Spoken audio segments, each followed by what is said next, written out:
Olá, gente querida, gente do meu coração, Paulo Emílio com você em mais um TPM Podcast. Hoje nós estamos iniciando uma nova etapa, uma nova série de podcasts. Nós já trabalhamos com a questão do discipulado, falamos bastante do discipulado e agora o TPM Podcast vai trabalhar com a temática da religiosidade e graça. Religiosidade e graça.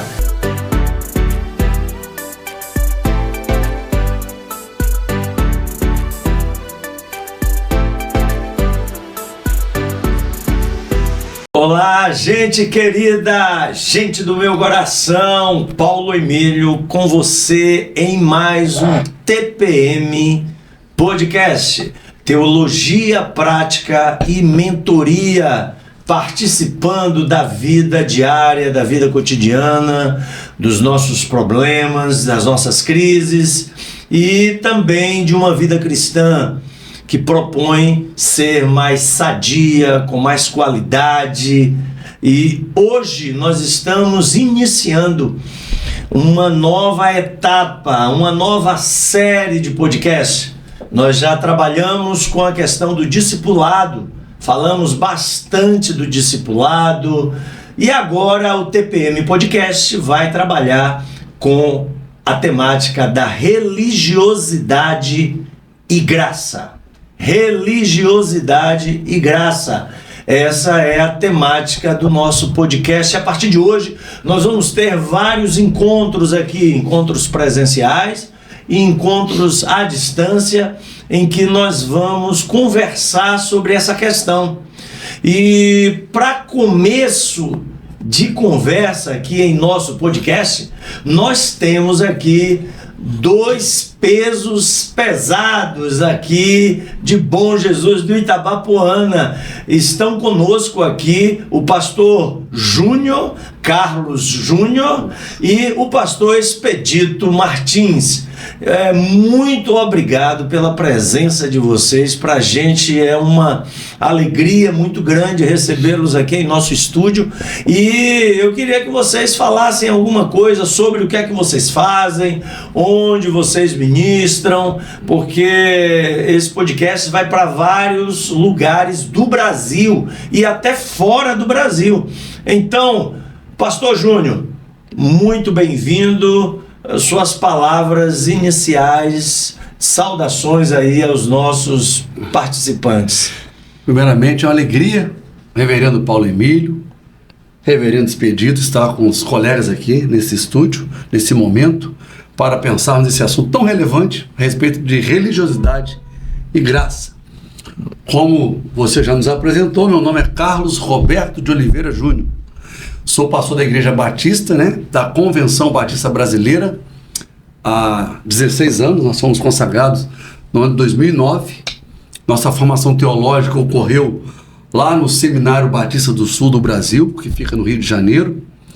E nós concluímos nossa formação teológica em 2006. Em 2009, fomos consagrados ao Ministério Pastoral. Pastoreamos algumas igrejas aqui no nosso campo. Primeira Igreja Batista de Guaçuí, depois pastoreamos a terceira Igreja Batista de Bom Jesus, depois a Igreja Batista da Liberdade em Carabuçu, e atualmente estamos servindo a Deus ali, auxiliando, ajudando ali no que nós podemos, ali na primeira Igreja Batista. Nós temos o pastor presidente lá, pastor Isaac Ferreira Pimentel, e também servimos a Deus no Seminário Batista de Itaperuna, Seminário Teológico Batista do Noroeste Fluminense. Atuamos ali, dando aula ali na área de história dos batistas, Novo Testamento. Servimos a Deus ali como diretor ali durante quase 3 anos. Então essa é a nossa experiência, a nossa caminhada. E o mais importante é dizer que nós somos discípulos de Jesus Cristo, somos servos de Jesus Cristo. É isso mesmo. Então é uma alegria podermos estar aqui com todos que estão conosco participando desse podcast. E estamos aí para contribuir daquilo que tiver ao nosso alcance. Valeu, Júnior, muito obrigado pela sua presença, uma alegria ter você aqui. E aí, amigão Ditão do nosso coração, fala, Expedito. Depois desse currículo todo, amigo, fiquei aqui, esse quilômetro de currículo, Júnior. Né? O cara é andado, hein? Andado, experimentado. O tempo que eu tenho de ministério, ele vai falar que ele tem só de formação teológica agora. Que isso. Informações simples, só mesmo uma teologia simples. Né? Nós estamos aqui, na verdade, eu moro em Bom Jesus do Norte, né, Paulo? Aquele pessoal de Bom Jesus da Itabapuana, cidade aqui vizinha, né? Nossa, onde o pastor Paulo é pastor da Presbiteriana de Bom Jesus do Norte. E hoje eu na verdade, sou membro da igreja, né, de Bom Jesus do Norte, Presbiteriana, né? E estou auxiliando o pastor Valdemir, reverendo Valdemir, na primeira de Bom Jesus de Itabapuana, atendendo aí a humilde congregação da usina Santa Isabel. Estamos ali trabalhando já há um ano ali com eles. E estamos aqui, é uma alegria, agradeço esse convite, Paulo. Diante de tantos ilustres já passaram por aqui, outros que virão estão agendados. Né? Então, é uma alegria poder estar aqui hoje com você, o amigão Paulo Emílio, amigo de seminário, amigo de quarto. Daqui a pouco ele vai soltando mais, vai falar. Vai soltando mais ideias aí. Belo Horizonte, né? Belo Horizonte. É bom não falar muito, não, porque aquele período lá do seminário era meio complicado. Período probatório, né? Período probatório. Pois é, gente, nós estamos aqui no podcast, no TPM Podcast, e eu vou tentar travar aqui um diálogo com essas duas autoridades aqui. Gente querida, o que é religiosidade e o que é graça? Como é que vocês definem esse negócio de religiosidade e graça? Vocês acham que é a mesma coisa? São palavras idênticas? Ou são opostos que não se atraem? Opostos, totalmente opostos. Como é que vocês definem religiosidade e graça? Quem quiser aí falar, pode falar. Não, na verdade, a gente pode começar pensando na etimologia da palavra, né? Então, quando a gente pensa em religiosidade, nós sabemos que vem da palavra religião, né? Do religare, né? Lá do latim.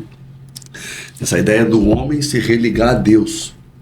Então, a religião, né? Alguns estudiosos da religião, Michel Eliade também, Rudolf Otto, vão trabalhar essa ideia de que a religião ela tem o tripé, né? O dogma, a doutrina e os ritos. Então nós temos várias religiões espalhadas. Até é interessante a gente trabalhar essa ideia, né? O cristianismo é uma religião. E dentro do cristianismo nós temos diversos, né, segmentos, né? Diversos, não sei como a gente pode trabalhar, né? O catolicismo romano, alguém fala assim, eu não sou da sua religião, eu sou católico. Eu falo, não, você é da minha religião. Nós somos cristãos.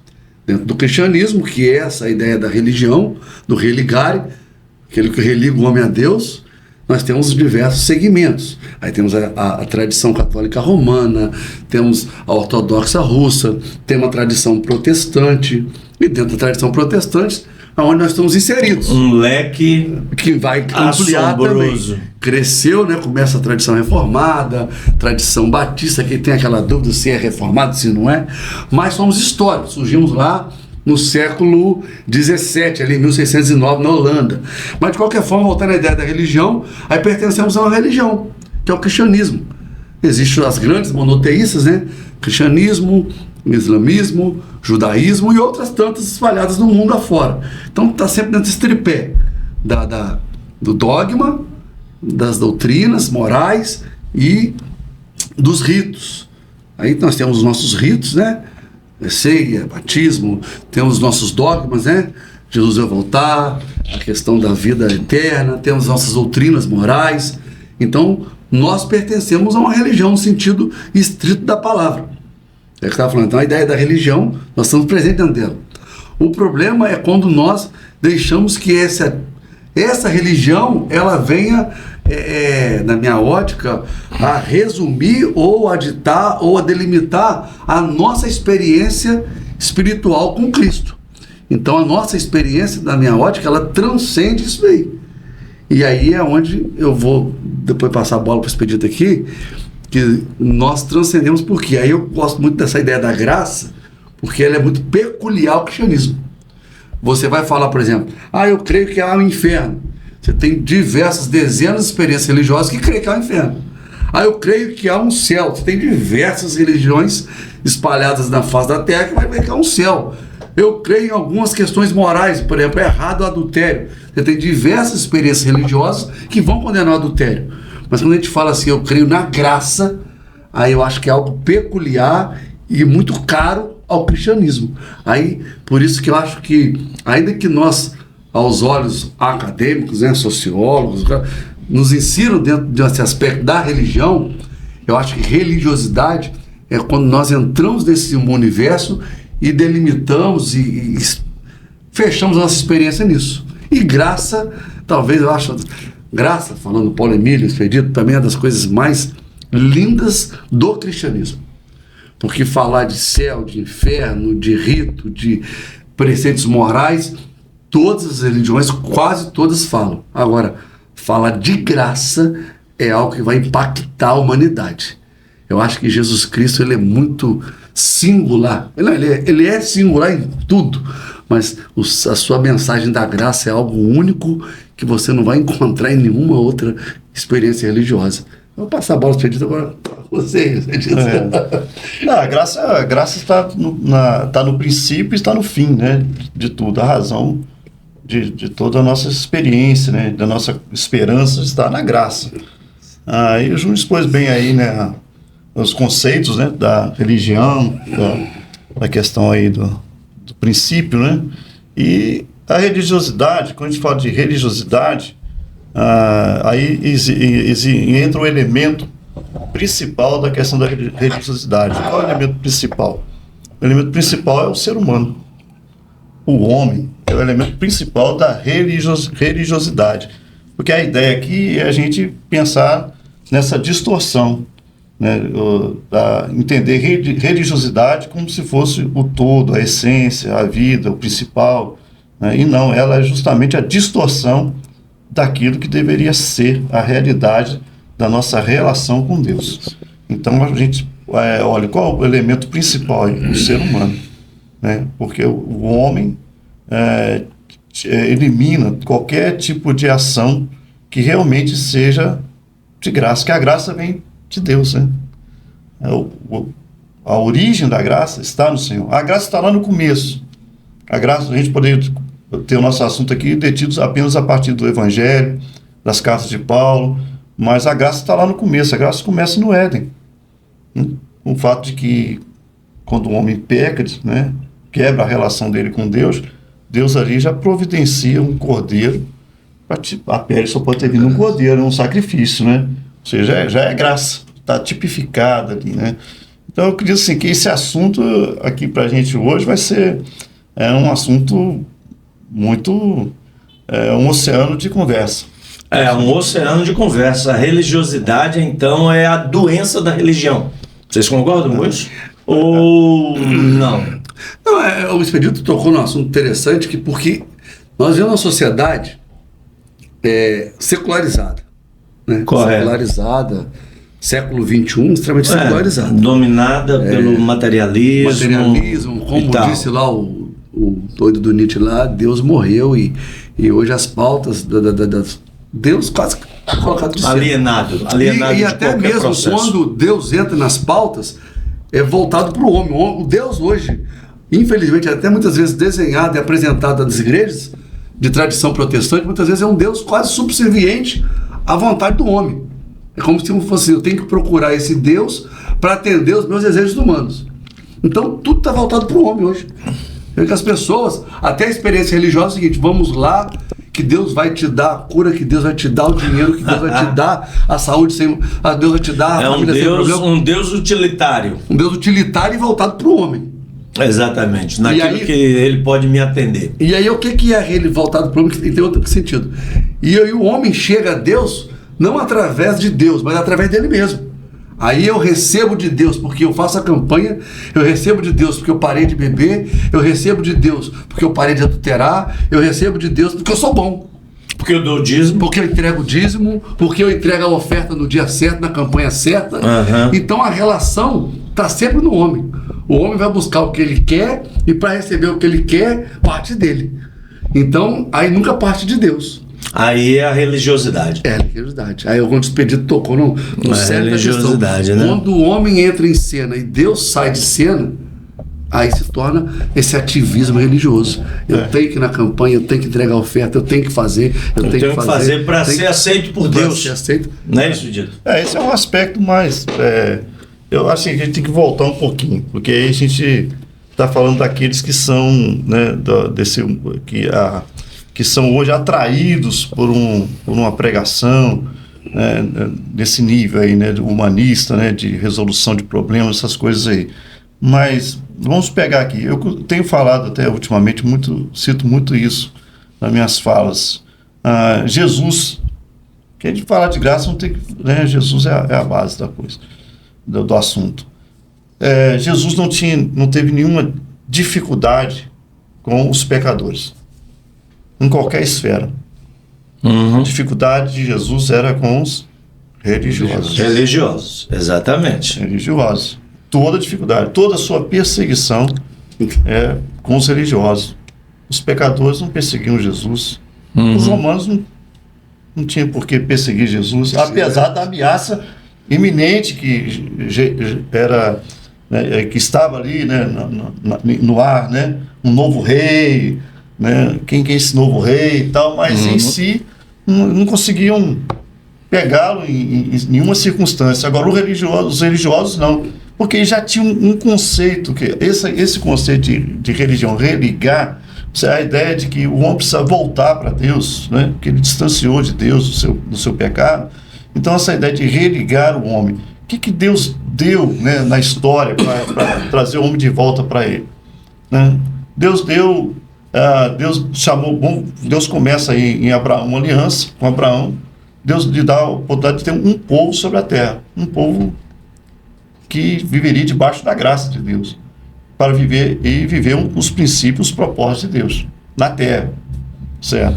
Quando vem Moisés, Deus deu os princípios para poder esse homem se preparando para essa volta para com Deus, porque ali existem regras, princípios norteadores, né, o que Deus chama de povo santo, povo separado dos demais povos da terra, com um conceito diferente. Todas as nações têm as suas religiões, como o Júlio citou, os segmentos estão em uma nação, em várias religiões, né, uma Índia, um Brasil, nós temos vários segmentos, mas Deus estabeleceu um caminho. Quando ele dá a Moisés as leis, ele estabeleceu um caminho, certo? E um caminho que vem de Deus. Paulo diz o seguinte: é a lei prejudicial? Não é a lei espiritual? Sim, a lei também é espiritual. Ela não é só lei, Paulo dizendo, não é só lei, ela é espiritual. Porque ela é um caminho de volta para Deus, certo? Porém, quando a gente vai andar pela história bíblica, a gente vai vendo que, quando a gente vai para o Novo Testamento, a gente vê que isso está totalmente distorcido. É onde começa o que eu quis dizer quando eu falo que o problema central é o homem, não é propriamente o humanismo, mas o homem na religiosidade, ele se coloca no lugar de Deus. Ele determina o que se deve fazer, né? Aí vai entrar as tradições, já não são mais o dogma em si, né? Mas são as tradições, e as tradições são humanas, né? Então, Paulo diz que tem tradições que precisam continuar ali. Mas o combate dele, as tradições, são grandes. Então, hoje, por exemplo, você citou aí, por exemplo, os católicos são cristãos, sim. O que norteia o católico? A Bíblia? O que fala mais alto na vida de um cristão católico? A Bíblia? Não. A tradição. Tem o mesmo peso, né? Tem o mesmo peso, ou maior, porque te aponta outro caminho de salvação. Pois Jesus não é o caminho de salvação. Ele é um caminho. Por que Maria também salva? Mas você falou da lei também, a lei é muito perigosa, porque quando você olha para a lei, o que Paulo... Porque assim, a nossa regra doutrinária, enquanto cristão, ainda que nós entendamos que toda a escritura, né? Mas doutrinariamente a nossa regra é o Novo Testamento. Então a gente procura bases doutrinárias, né? a partir do Novo Testamento, e o Antigo ele vai só apontar para Jesus. É um Antigo cristocêntrico, né?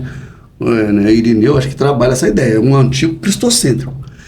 E aí a lei, Paulo vai chamar de que a lei? Pedagogo, né? A lei é um pedagogo, a lei ela veio para nos conduzir a Cristo.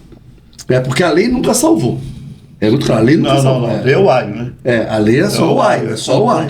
Ela que conduz, a lei é boa no sentido da origem dela, porque ela vem de Deus. Vem de Deus, mas ela não produz salvação. Não produz salvação. Então o que é a graça com Paulo? Aí vai entrar em Paulo agora. Falamos dessa Paulo. Por que Paulo? Porque não tem como fugir que a nossa doutrina cristã, baseada na palavra, né, sola escritura, né, como disse aqui o Expedito, que para nós é a escritura e somente a escritura. Paulo vai deixar muito claro, lá quando ele escreve a carta aos Efésios, capítulo 2.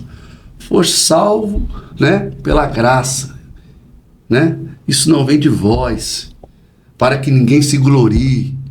Então a ideia, quando ele fala lá em Romanos, capítulo 3, né, todo homem está separado de Deus, né? 3:26. Então nós estamos separados de Deus. 3:23, né? Como é que é? Estamos destituídos da glória de Deus. Todos os pecados da glória de Deus. E aí aquela ideia do religar, até aí tudo bem, nós estamos falando assim, a questão da religião. Só que nós temos que entender que essa religação, pelo menos a partir do Novo Testamento, ela é 100% de Deus. Ainda quando estávamos mortos em nossos delitos e pecados, Ele nos amou primeiro. Então isso não vem de nós. E aí essa ideia da graça até na salvação, né? Eu até brinco, falo assim, ele estava morto. Não é coisa que o morto não escolhe nada. Se ele não viesse nos dar a vida, ele estava morto até hoje. O morto não tem vontade. Tem vontade. Nós somos inclinados. Paulo fala lá, nós somos inclinados ao pecado. Então eu até brinco, eu falo assim, homem sem Deus, você põe picanha e carniça, ele vai para carniça. Está inclinado para carniça. Santo Agostinho vai falar que o livre-arbítrio só vai brotar após uma experiência com Cristo. Aí a gente vai inclinar para a picanha depois que tem a experiência com Cristo. Então até mesmo a questão do pecado é a partir da experiência. E essa experiência, na minha ótica e na ótica que eu entendo do Novo Testamento, ela é totalmente de Deus. A fé vem de Deus, a experiência é de Deus, é tudo graça. Aí você fala, então é um presente. Aí vai naquele bate-papo que pode prolongar, que é perigoso, mas eu posso... É um presente, cara. Eu não fiz nada para merecer. Aí vai mas você ganhou o presente que você entrega o dízimo? Não. Você ganhou o presente porque você parou de adulterar? Não. Você ganhou o presente porque você não rouba na empresa? Não. Porque você é um bom frequentador religioso? Pai, um bom filho? Não. Porque se tivesse atrelado a qualquer coisa dessa, ganhar o presente... Não seria graça. Não seria graça. Exatamente. Se eu falar assim, Paulo Emílio, toma esse celular aqui para você de graça. Você fala assim, Júnior, então é o seguinte, eu vou falar assim, não, você me dá 1 centavo que eu te dou, não é mais graça. Você para de beber que eu te dou o presente. Então não é graça. Aí é um discurso perigoso. A pessoa fala assim, Júnior, mas se é graça, então quer dizer que eu posso continuar adulterando? Eu posso continuar roubando a empresa?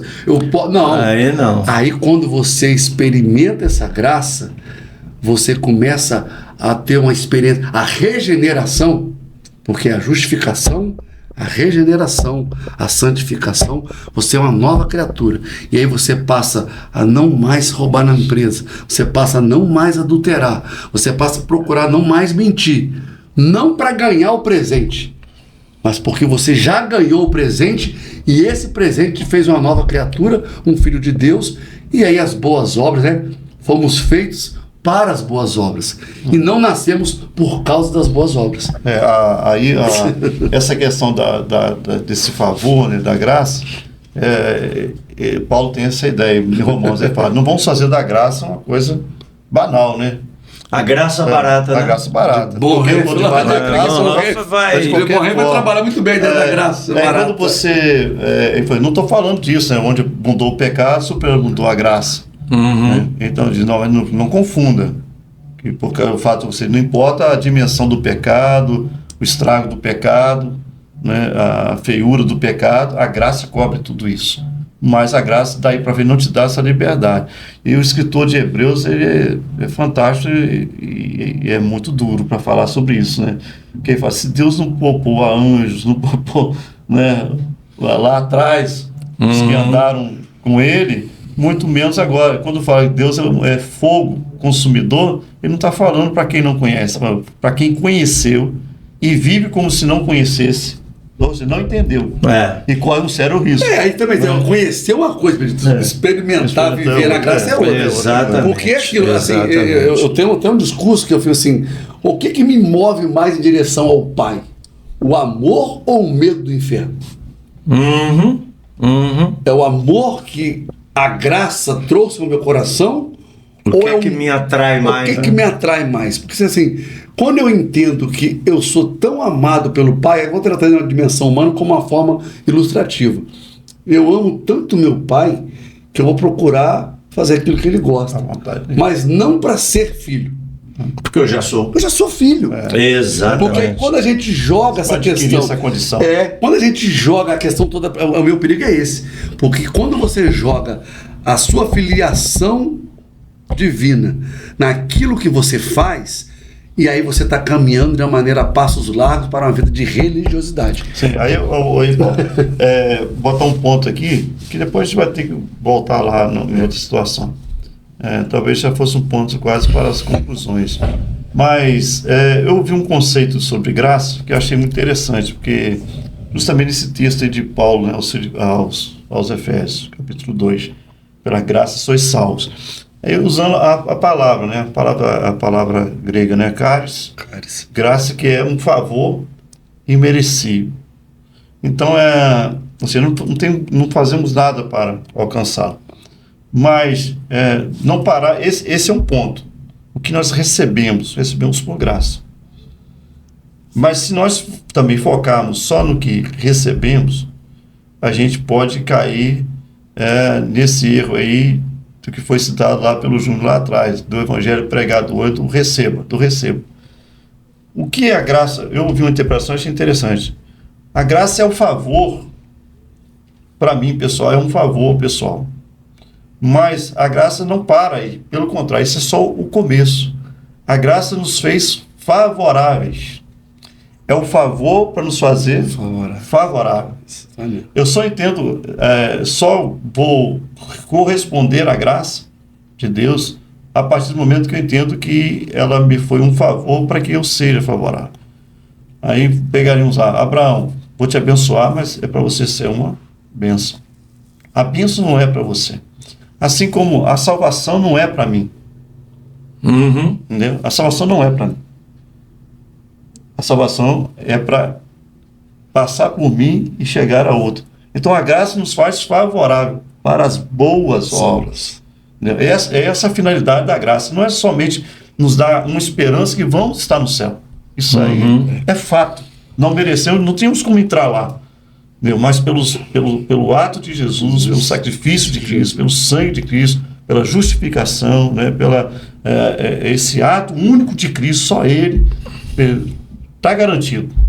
Mas esse garantir, veja só, me faz beleza. Por aí. Vocês estão citando Paulo aí, e eu vou ler aqui um texto de Paulo para jogar mais água, né, água quente no meio do fogo. Olha o que diz o apóstolo Paulo. Ele vai escrever a carta dele aos Colossenses. E lá no capítulo 2, no versículo 8, na Nova Versão Internacional, que eu, por sinal, gosto muito, a NVI, ele diz assim: tenham cuidado para que ninguém os escravize a filosofias vãs e enganosas, que se fundamentam nas tradições humanas e nos princípios elementares deste mundo e não em Cristo. Veja bem, como é que vocês veem esse alerta de Paulo para os dias de hoje? Tenham cuidado para que ninguém os escravize a vãs filosofias e enganosas. Paulo é muito direto, ele está muito preocupado com a situação da igreja de Colossos. Provavelmente os judaizantes estão aqui pressionando, exigindo, e um comportamento além de Cristo para a igreja e para os dias de hoje. Como é que a gente vê esse alerta de Paulo aqui? Ela é muito atual, assim. Carta aos Colossenses, só para a gente, falando assim, a gente vai viajando, né? A gente gosta de fazer um exegese, então, uma leitura histórico-gramatical. Colossenses, talvez é uma carta bem derradeira de Paulo, escrita, a carta das prisões, né? É uma das prisões. Partes, né? Talvez foram 2 prisões, a primeira prisão lá em Roma, em 62, aí você tem Filemon, Efésios, Filipenses, Colossenses. Então é uma carta que Paulo já escreve num momento bem posterior das suas viagens, suas 3 viagens. Tem algumas interpretações até que dizem que, né, que não foi Paulo que escreveu, acho que nós Colossenses é bem batido que foi ele. Eu creio firmemente que foi Paulo que escreveu. Colossenses, ele estava lá na prisão, escreveu. Agora, Colossenses é uma carta para uma igreja que ele não conhecia. Isso é interessante. Eu acho que é a única igreja que Paulo escreve que ele nunca pisou nela. Se você olhar lá, ele escreve 2 cartas. Uma que foi perdida para Laodiceia, se não me engano, que ficava do lado ali. Agora fugiu a memória, que está lá no final de Colossenses. Laodiceia, no último capítulo, ele fala assim, ó, leia essa carta lá e é de lá. Que ele pede para ser lida. Então você vê que ele escreveu várias cartas que se perderam. Muitas cartas Nós temos as 13 que são canônicas. Então, era um ambiente onde a cultura helenística era muito forte. E alguns estudiosos de Colossenses, por talvez ser a carta paulina que tem uma cristologia mais forte, que a cristologia de Colossenses é muito forte, a cristologia é muito boa. Ele talvez ali já tinha até um gnosticismo chegando, não era só judaizante, não.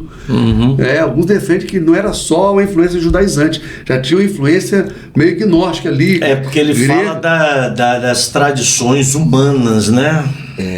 E aí o que é? E dos princípios elementares deste mundo. Tem uma, de fato, não era só judaizante, não. Então tinha uma influência grega muito forte daquela igreja. Então as pessoas saem da sua experiência religiosa de décadas, vêm para o cristianismo. O ser humano, ele vem arrastando um monte de coisa. Chega no cristianismo, alguém vai falar, Paulo, tem umas igrejas muito boas, você não teve lá não. Mas você passou em Efésio, lembra? Aquele pessoal de Éfeso, irradiou para aquela região e o cristianismo está espalhado todo ali, na Ásia Menor ali, que Éfeso era a capital da Ásia Menor, Colossenses era uma cidade satélite, Colossos, né? Então, o contexto daquela carta, eu penso o seguinte, ele está escrevendo para pessoas que se converteram do paganismo, daquela influência helenística, e trazem junto consigo muitas coisas, né, que não fazem parte do cristianismo. Então, por que ela é tão necessária hoje? Porque nós vemos aí pessoas vindo para o arraial cristão, trazendo esses elementos religiosos, e eu não vou citar nomes aqui por uma questão, mas quando você olha hoje assim, às vezes algumas igrejas, né, ditas protestantes ou evangélicas, você vê tantas influências de tradições, às vezes até mesmo de religiões de origem afro, né? E você vai ver algumas coisas ali, Deus me livre, sal grosso, uma coisa, você vai ver que não tem nada na Bíblia. Não tem nada. Você lê as cartas de Paulo, você lê o Hebreus, você lê as cartas gerais, você lê a Apocalipse. Fala, cadê o sal grosso? Não tem sal grosso. Não tem isso. Aí o quê? São pessoas que vêm trazendo das suas tradições religiosas coisas para o cristianismo que não tem dentro da tradição cristã, o pastor Expedito. E aí parece que Paulo está falando hoje, fala, gente, olha só, o que você viveu lá tem que ficar. Agora você é uma nova criatura, a sua experiência religiosa não importa se atrai, não importa se você gostava, o que importa é o que a Bíblia, é o que o Novo Testamento nos convida a viver. Então eu acho que a carta aos Colossenses ela é muito importante porque tem pessoas introduzindo hoje dentro do arraial cristão muitas coisas que não estão baseadas no Novo Testamento. E essas coisas escravizam, né? Essas coisas escravizam, né? Manipula o ser humano. Manipula o ser humano. E aí, condiciona ele a entender que aquela é a forma dele se chegar a Deus. Ele agradar a Deus, né? E receber o favor de Deus. Quando você põe no braço do homem, né? Quando o homem fala assim, eu mereço, é tudo que ele quer ouvir. Eu mereço isso de Deus. Eu mereço a cura porque eu fiz isso. Eu mereço essa porta de emprego porque eu fiz isso. É tudo. Mas você vê que o que eu disse, Paulo fala aí no texto, e Paulo fala aí, né? Coisas de homens. Toda religiosidade, porque é o homem determinando aquilo que Deus não determinou. Aquilo que não está na Escritura. Aquilo que Deus determinou está na Escritura. Então a inspiração de hoje, a visão de hoje, não conta. Então o combate das cartas está em cima disso aí. Mas eu diria o seguinte, eu acho que, como eu disse, esse assunto é um oceano. Hoje aqui eu acho que nós vamos estar como um tiro de sol, falando de muita coisa, depois você pegando os pontos dos próximos. Depois o Paulo Emílio fecha o podcast. Vai estar todos os próximos, e já tem os temas para os próximos, né? Aqui a gente está abrindo a conversa. Esse é o primeiro e está muito legal. Eu acho que assim. Eu só quero pedir para você, Dito, antes de você continuar aí. Galera, é o seguinte: se você ainda não se inscreveu no podcast, se inscreva, deixa seu joinha, coloca o seu like, não se esqueça de fazer isso. E acompanha a gente aí, porque esse podcast está sendo maravilhoso, porque a gente está aprendendo muito, né? E está abrindo questões que mais à frente nós vamos tentar trabalhar elas com mais detalhes. Mas agora a gente está abrindo. Vamos lá. E hoje nós estamos privilegiados, não tem uma enciclopédia aqui do nosso lado, né? Uma enciclopédia aqui. Homem é cabeção, rapaz. Cabeção. Olha o tamanho da cabeça do homem. Meu Deus do céu. O cara é uma enciclopédia, né? Então, assim, a gente vai pelas beiradas. Mas a religiosidade tem muito a ver com o estereótipo, né? A questão a graça é uma coisa interna, íntima e pessoal. Enquanto que a religiosidade é uma coisa exterior, tem a ver com o que eu apresento, né? A aparência e a experiência, né? A vivência. Quando faz experiência, fala vivência, né? Então, o que define muito a religiosidade é isso aí, a aparência, vivência. A aparência dos rituais, os ritos, né?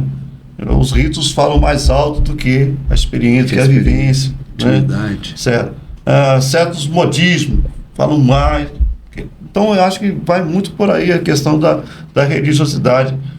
A gente, eu não sei se essa experiência acontece com vocês, que são pastores, né? Mas comigo, né? Talvez seja um pecado só meu, mas comigo acontece não poucas vezes, já aconteceu isso, de a gente estar ali pregando quase todos os dias, né? Ou seja, dentro da Bíblia, pregar, estudando e tal, e você prega. Aí, num dado momento, você para assim numa devocional, começa a ler o Evangelho, ler a Bíblia, e fala assim, gente, isso já aconteceu isso com vocês, comigo várias vezes. Para onde que eu estou indo?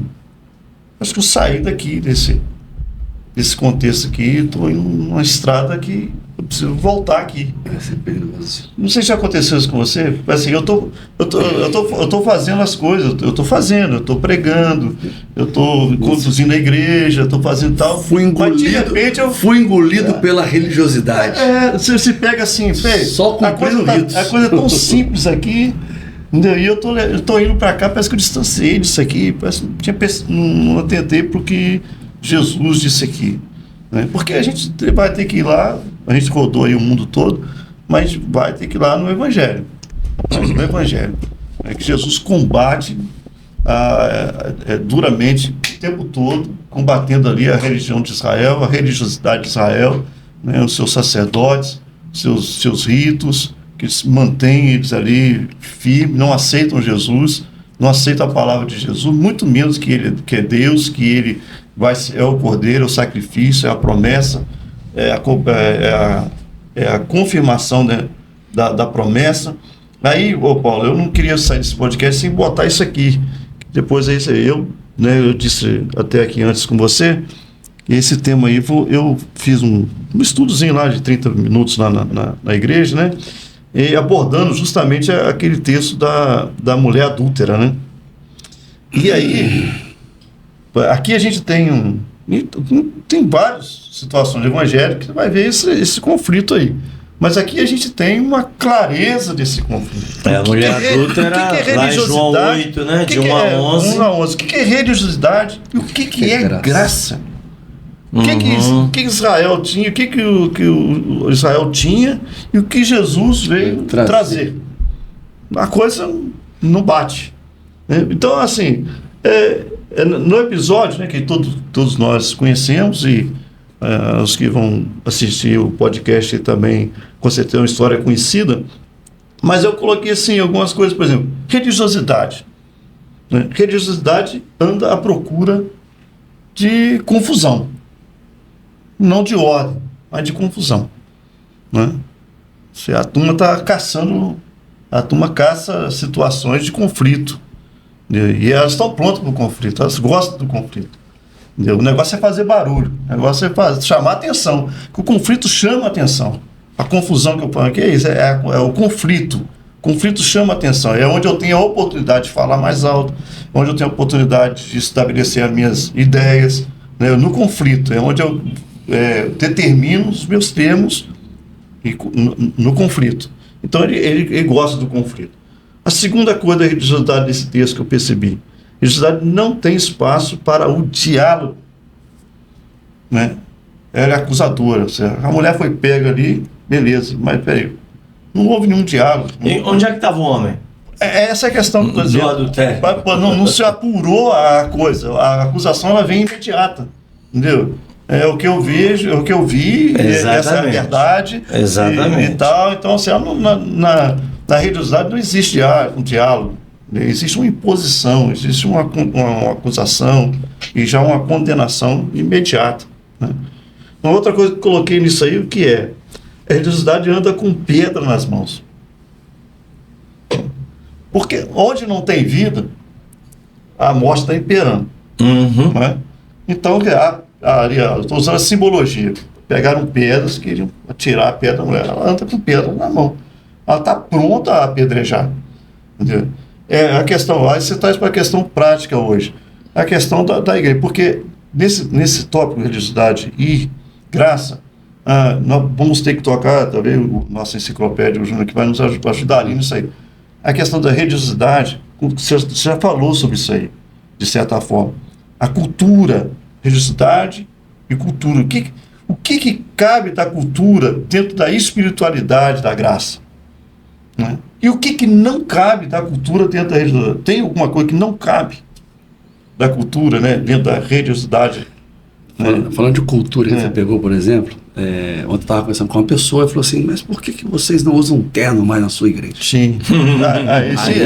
Mas é para onde eu estou querendo levar a nossa conversa. Eu expliquei, eu falei assim, a Igreja Batista chegou aqui no Brasil, aí comecei a ir lá no século XIX, pelos batistas que vieram ali do sul dos Estados Unidos, num país, né, com um clima muito mais ameno, aquela tradição muito forte, influência protestante. Então, a vestimenta, eu falei, quando eles vieram trazer o Evangelho, lá em 1869, lá em Santa Bárbara do Oeste, ali perto de Campinas, que logo após a Guerra de Secessão vem aquela colônia de americanos e junto vem a tradição batista. Aí eu falei, eles trouxeram junto a sua cultura. Aí chegaram num país onde aqui a sombra dá 48 graus e saíram de um país onde dá menos 5, na região que dá menos 5, que vieram de terra. Aí eu falei assim, aí trouxeram a sua cultura, até aí tudo bem. O problema é quando nós confundimos aquilo que é cultural com aquilo que é espiritual. O que é espiritualidade? Eu falei, não tem nenhum problema em usar terno.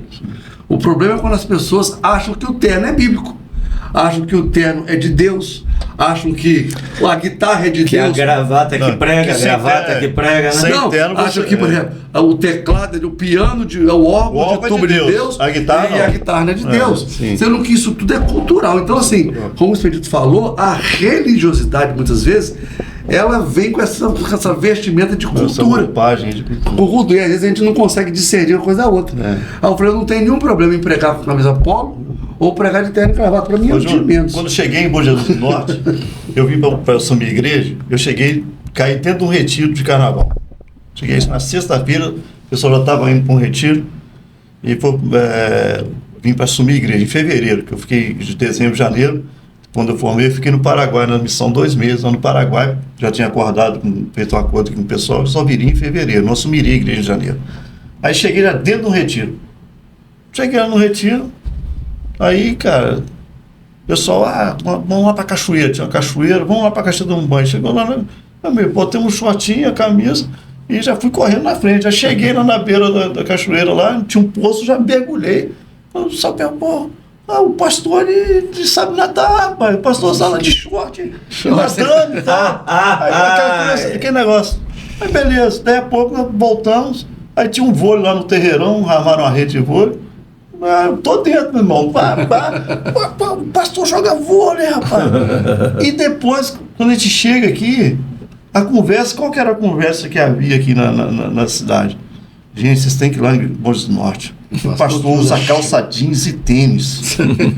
Eu era um extraterrestre, porque eu usava calça jeans e tênis. Né? Porque qual é a visão? O cara tem que estar de terno, ele tem que andar de dia de terno, fazer a visita de terno, tem que pregar de terno. Se ele subir no púlpito sem terno, ele está endemoniado. Aí não conseguiram distinguir. Na verdade, essa faceta da religiosidade, a questão cultural, o estereotipo, né? É muito forte. E você tocou no ponto aí do seu texto, Dito, que as pessoas já estavam com as pedras nas mãos, as pedras da religiosidade, para cumprir um rito que era baseado na lei. Disseram, nós vamos pegar Jesus. Exatamente, nós vamos pegar Jesus. É uma pegadinha para Jesus, né? Vamos ver o que é que Jesus vai dizer, né? Então, assim, esse texto é legal, porque nesse texto a gente vê os aspectos da religiosidade, sim, mas a gente, que são muito fortes, mas a gente vê também os aspectos da graça. Da graça, a graça, o que a graça é? A graça é salvadora. Então, a graça ela salva a mulher. Ela traz consigo o quê? Traz consigo o perdão, ela traz consigo o acolhimento e a nova esperança. O que é a mulher? Para a religiosidade, aquilo ali é um prato cheio. Você é isso aí, nós estamos fazendo a coisa certa, entendeu? Nós estamos fazendo matar, excluir. A religião diz que tem que matar. Tem que matar, tem que excluir. Ela não nos pertence, ela não pertence a nós. Certo? Esse é um lado da santidade encoberta, porque ali dentro Jesus provou que dentro deles, ali estava toda a podridão, o sepulcro caiado. Certo? Ali eles faziam tudo, ali eles vendiam a religião, né? Ali eles, entre si, eles adulteravam, faziam tudo, mas tudo encoberto, porque você faz parte do nosso clã, entendeu? Você não está lá. O Zaqueu não pode, que Jesus não pode sentar com o Zaqueu, porque o Zaqueu não faz parte desse clã. Zaqueu não tem direito a ele também. Não tem direito a ele também. Né? É um mundano. E outro mundano. Essa mulher na casa de Simão, a pecadora na casa de Simão, chorando e beijando os pés de Jesus. Com os cabelos. O que Jesus... Aí Jesus traz... Ali está... O que é a religiosidade? É isso aí, que não permite a entrada, né, de quem tem que entrar. Jesus falou, vocês nem estão entrando, vocês estão fora da graça. Vocês nem entram, nem querem que os outros entrem. Aqui ninguém entra, entendeu? E vocês não estão dentro, não estão pensando. Eles estão na porta, segurando. Estão segurando a porta. Ninguém entra, mas eu também não entro. Não, mas pensando que eles estão dentro. Só eles estão dentro. Exatamente. Vejam bem, você está tocando aí de uma coisa interessante, que é o engano da religiosidade. É diabólico. O engano da religiosidade. Para mim, uma ilustração muito boa do engano da religiosidade é quando Jesus toca na questão da diferença entre o joio e o trigo. O joio e o trigo. O joio se parece com o trigo, mas é uma erva daninha, uma erva maligna que mata, não alimenta, mas ele se parece. Então, para mim, ali é uma interpretação, a interpretação que eu tenho, que ali Jesus não está falando propriamente de pessoas, mas ele está falando de uma mentalidade religiosa que muitas vezes, quando nós, sem percebermos, nós mesmos, você colocou aí que às vezes a gente caminha, a gente se alimenta com o joio e quer que as pessoas também se alimentem com esse joio, em vez da gente dar o trigo. Sim. Falando de assim, texto bíblico, né? Para não ficar para trás do pedido, eu sei um texto bíblico que eu gosto muito também, Você me deixou para trás. Não, que é o conflito, eu gosto muito, sabe qual? Ali está muito claro para mim também essa ideia da graça e da religiosidade no filho pródigo. Tá ali o pai. Tá ali o pai, né? Tá ali o pai, Lucas 15, né? Tá ali o pai. Aí tem os dois filhos. O filho da religião e o filho da devassidão, o pecador. Tanto que ele está usando aquela parábola para responder aos fariseus por que ele estava com os pecadores. Se relacionando Porque com quando pessoas a gente olha lá no de má início fama. das 3 parábolas, o texto fala, e os religiosos olhavam para Jesus, esse cara está com os publicanos e pecadores. Tá comendo com esse povo. Aí Jesus, para responder essa inquietação dos religiosos, conta as 3 parábolas, da dracma, da ovelha e dos 2 filhos. E aí nós vivemos uma sociedade que tem dificuldade em enxergar que o filho mais velho estava tão perdido quanto o filho mais novo. Porque você fala assim, mas o Júnior, mas o filho mais velho tinha toda a razão em estar questionando. Porque ele falava, ó, ele nunca gastou o dinheiro do pai dele com as prostitutas, ele nunca gastou o dinheiro do pai dele com a bebedeira, sempre direitinho. E aí o texto, o pai que ali representa a figura de Deus vai dizer assim, ó, tanto o filho de cá quanto o filho de lá estão perdidos. Os dois perdidos. Os dois perdidos. Dentro da casa do pai e o outro fora da casa do pai. Um dentro daquela conduta, né, que aos olhos humanos de devassidão, o filho pródigo, aquele gastador, e o outro perdido aqui dentro. Exatamente. Dentro da casa da religião. Exatamente. Eu nunca fiz isso, eu nunca fiz aquilo, eu nunca gastei seu dinheiro com prostituta, eu nunca pedi a parte da herança igual esse, eu nem um cabritinho com meus amigos eu mato. E ele ainda tinha raiva do irmão. Ele não queria que o irmão... É o que o Expedito falou, o religioso tem uma dificuldade danada com o outro, né? Exatamente. Filho pode, ele não quer que o irmão venha. Tá lá o pai. Ele não quer participar da festa. E nem quer que ele participe. E ele ainda critica o mais novo, pai que está fazendo o festa. mais novo foi alvo de quê? Da graça. Sim. Ele fala assim, ó, ele fala assim, ó, eu vou voltar para casa do meu pai e vou reconhecer que eu não mereço nada. E vou pedir que o meu pai me trate como um dos seus jornaleiros, um dos seus empregados, né? Aqueles que o jornaleiro era pior que o escravo. Porque o jornaleiro ele tinha que trabalhar e recebia a jornada de trabalho. Trabalhar, recebia a jornada de trabalho. Ele fala assim, eu vou pedir ao meu pai que me trate como um dos seus jornaleiros. Quando o pai olha o filho, ele fala assim, esse filho não merece nada. Esse filho pegou meu dinheiro. Esse filho tostou meu dinheiro. Mas o texto fala que o pai saiu correndo em direção ao filho. Abraçou o filho. Aí quando ele começou a arrumar as desculpas, não, pai, porque eu pequei, ele nem quis ouvir desculpa. Falou, tragam um anel, tragam a sandália, dignidade, anel, filiação, mate o novilho, porque esse meu filho estava morto, mas voltou a viver. Graça pura, porque aquele filho não merecia nada. Aí vem o outro. Na verdade, Júnior, só um parênteses, quando você lê lá Deuteronômio, você vai ver que aquele filho tinha que ser apedrejado em praça pública porque ele desonrou um patriarca. Então, o patriarca que foi humilhado, ele devia dar, uma coça naquele moleque. Legal pra... Exatamente. Aí quando ele não coloca a lei sobre o menino, ele fala o quê? A graça. A graça. De acordo com a lei, aí a gente volta até para a justificação, que é pura graça. Tá aqui o Júnior. O Júnior é terrível. O Júnior mente. O Júnior é isso. O Júnior é aquilo. Aí eu tô diante do juiz, com aquela renca de pecado. Aí vem um cara lá, meu advogado, fala, não. Aí o pai olha e fala assim, ó, ele está justificado. Ele se tornou um justo. Porque ele merece? Não, eu mereço o inferno, cara. Mereço muita pedrada. Exatamente. Aí então o abraço é o abraço da graça. Uma coisa, lembrei aqui do episódio. Eu não conhecia Cristo, eu estava em Fabriciano, na casa de um dos meus irmãos. Ele nos levou, eu, minha mãe, um outro irmão mais novo, a gente foi a um parque de diversões. E retornamos, não sei por que das contas, ele parou na antiga rodoviária. Ficava bem ali, perto onde vai subir para a primeira igreja presbiteriana ali, tem um viadutozinho. E tem uma grande igreja de frente assim essa... Isso aí lá em Carangola. Não, Fabriciano. Fabriciano. Coronel Fabriciano. Tem uma grande igreja, não falar a denominação, uma igreja grande. Aham. Nós paramos aqui, não sei porquê, acho que ele foi pegar água e tal. Eu olhei para aquele negócio, aquela igreja do outro lado da pista, que me trouxe uma admiração, o tamanho dela. E as pessoas entrando, já era tardezinha.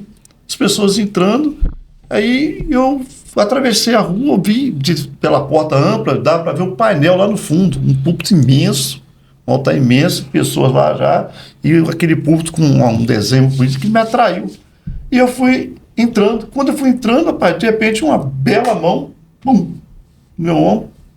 Onde você vai? Eu disse, não, eu quero chegar até ali para ver e tal. Eu disse, não, você não pode entrar. Mas por quê? Não, você volta em casa, você vai em casa, veste uma roupa e vem para você entrar. Ele não me deixou entrar. Ele não deixou entrar. Aí eu falei assim, não, tá bom, eu nunca quis entrar mesmo, eu peguei e voltei, né? Eu era muito maluco na época, eu era doidão. Eu me lembro que eu devia estar com a bata e com a calça alta, né, e tal, alguma coisa assim, e descalço, eu estava com a sapatilha na mão. Ele disse, você não pode entrar, eu nunca quis entrar mesmo e sair. Se eu dependesse daquela porta para entrar, daquele porteiro, né, não daquela porta, né, eu jamais hoje teria conhecido a Cristo, se dependesse dele. Mas o que ele diria? Eu não estava digno para entrar ali. Eu tinha que estar bem vestido, né, no aspecto dele olhar. E às vezes a simplicidade. Uma vez chegou um cara no Imposto Norte, na Presbiteriana, o cara estava perdido aqui de Talva, nós não sabíamos, depois fomos saber. O cara toma remédio controlado, trabalha na Petrobras, ele caminhando e veio parar aqui. E ele passou em frente à igreja, estava aberto, e queria entrar, já tinha começado o culto. O diácono lá me chamou, porque ele estava tendo um problema com o cara lá. Aí cheguei lá, o diácono não queria deixar ele entrar, porque ele estava com um short jeans e uma camiseta. Eu disse, não, ele está de short, chinelo de dedo, camiseta, pode entrar, irmão, senta ali, pode ficar à vontade, se você quer assistir o culto, pode ficar ali. Aí ele entrou, o diácono ficou meio nariz torcido, ele entrou, assistiu o culto, depois do culto, fui entender a história dele, fui entender mais ou menos a história dele, botei ele num hotel, lá no São Geraldo, Dona Rosa com muito medo, porque o cara tinha uma aparência, era grande, tinha uma aparência meio estranha mesmo, mas nós não sabíamos que ele estava sob um efeito de medicação, estava andando. Ele me deu uma informação que ele era de Italvo e era parente do Adão Móveis. No outro dia de manhã eu fui lá na autoescola, era difícil a gente ficar ligando o telefone na época, né? O Ailton ligou. Naquela época o telefone era um problema. O cara era parente. Ele está aí, nós estamos procurando ele desde ontem, ele está aqui, pode vir pegar, irmão. Vieram, cara, eles deram um abraço na gente, falamos de Jesus para eles e tal, mas porque o cara tava de short, camiseta, chinelo dele, ele podia entrar. Não dizia. A religiosidade é um empecilho terrível para o ser humano entender a graça. Eu vejo que algumas pessoas, pessoas que não são religiosas, não querem saber de igreja, como você estava naquela época querendo entrar na igreja, pessoas hoje que se sentem mal estando na igreja porque elas acham que quem está lá é muito santo, é muito perfeito, então lá não é o lugar delas. E você entrar primeiro, você tem que ser santo, depois você entra. Primeiro você não vai como você primeiro está. Você se transforma, depois você entra. Sabe um livro, e aqui no podcast, aqui no TPM Podcast, a gente sempre cita livros. Um livro que me ajudou muito, e até hoje, quando eu leio ele, de vez em quando, toca muito meu coração, é o livro... Maltrapilho. Não, Proibido a Entrada de Pessoas Perfeitas. Isso você falou também. Proibido a Entrada de Pessoas Perfeitas, editora Vida, John Burke. Vale a pena você que está nos assistindo pegar essa referência aí, e é muito interessante. Veja bem que nessa igreja está lá a frase, na entrada da igreja: proibido a entrada de pessoas perfeitas. Acho que essa frase é uma frase que reflete muito a graça, não é verdade? É graça, você vai do jeito que você está. Você não se sente perfeito? Venha, aqui é o seu lugar, né? Isso é muito importante. Bem, gente, o nosso tempo está chegando ao fim e eu queria que vocês, cada um de vocês, desse aí a sua palavra final fazendo um apanhado aí. Aqui teve muita Bíblia, teologia, história, né? Mas, para finalizar, tem como resolver o conflito religiosidade e graça, Júnior? E olha só, a questão... A primeira coisa que tem que trabalhar é isso, porque às vezes a gente fala de graça hoje em dia e as pessoas deturpam. Você está pregando uma porta aberta. Não. Nós cremos que a graça, ela que nos leva à santidade. Sim. A graça nos leva à santidade. A graça não apenas nos salva, como também nos santifica. Então, assim, não é a santidade que nos conduz à graça. É a graça que nos conduz à santidade. Então, aqui ninguém está pregando porta larga. Nós cremos que a porta é estreita. Continua estreito. O caminho continua estreito. Porém, meu professor no seminário dizia que a porta, além de estreita, é baixa. Isso, né? Você tem que dobrar o joelho para entrar nela. Dobrado. Isso. Então, assim, ninguém está pregando licenciosidade. Mas se é um presente, eu posso fazer o que eu quiser.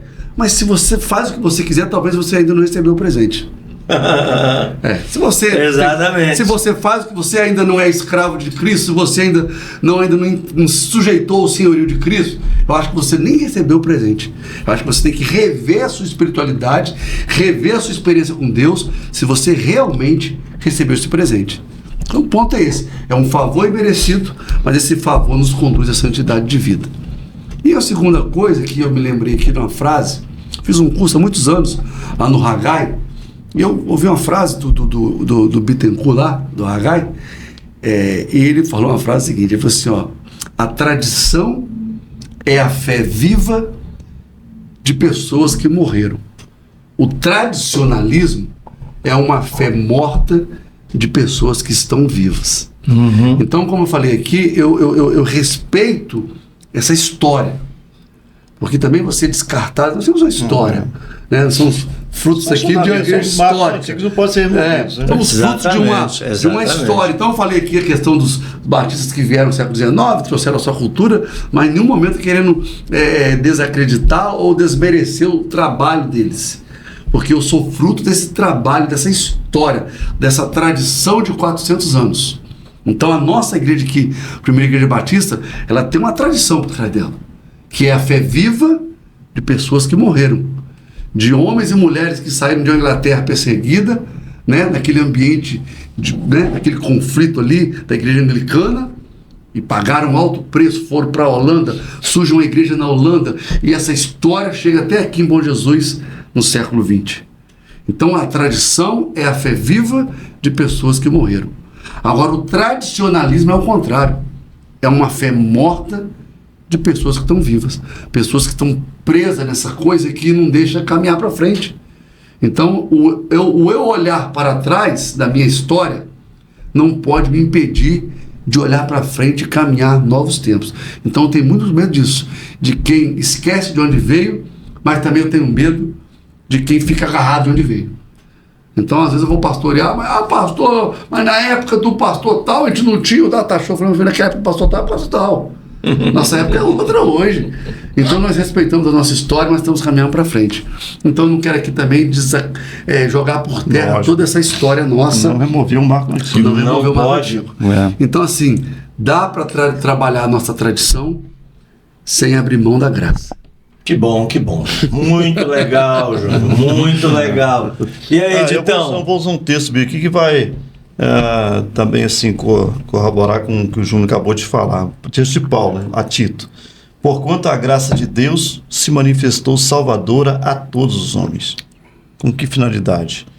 Educando-nos para que, renegadas a impiedade, as paixões mundanas, vivamos no presente século sensata, justa e piedosamente aguardando a bendita esperança e a manifestação da glória de nosso grande Deus e Salvador Jesus Cristo, o qual a si mesmo se deu por nós, a fim de remir-nos de toda iniquidade e purificar para si mesmo um povo exclusivamente seu, zeloso de boas obras. Boa. A graça, né? A graça é algo no íntimo, no interior, né, que traz é o poder para transformar, para abrir o nosso entendimento, né? A obra de Deus, os propósitos de Deus, a esperança que está em Cristo, né? Enquanto que a religiosidade está muito focada no que é o externo, né? Uma aparência do que o homem faz. Do que o homem faz, né? Uhum.